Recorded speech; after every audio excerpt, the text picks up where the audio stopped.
မိုင်ယာမီကမ်းခြေကို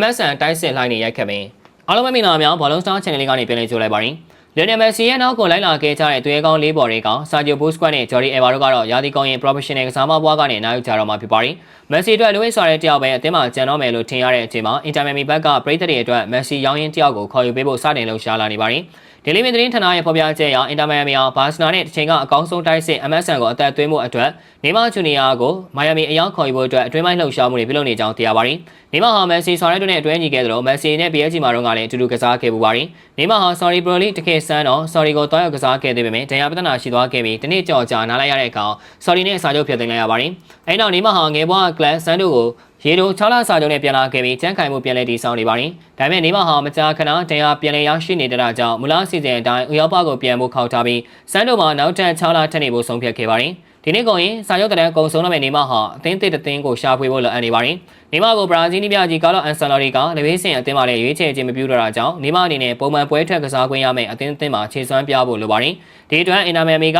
တင်းလျော်တဲ့အသင်းဖြစ်ပါတယ်။နေမာရဲ့ကစားရန်ကိုကောင်းကောင်းနားလည်တဲ့မက်ဆီဆွာရက်တို့ကလည်းနေမာပြန်လာနိုင်အောင်ကူညီပေးနိုင်ကြမှာပါ။ဘာလို့လောကကိုတစ်ချိန်ကဖိဖိတုံစေခဲ့တဲ့ MSN တိုင်းစစ်ကိုအင်တာမီယာမီမှာပြန်လည်မြင်တွေ့ခွင့်ရရှိမလားဆိုတာဆက်လက်စောင့်ကြည့်ရပါမယ်။ကြည့်ရှုပေးကြတာကျေးဇူးတင်ပါတယ်။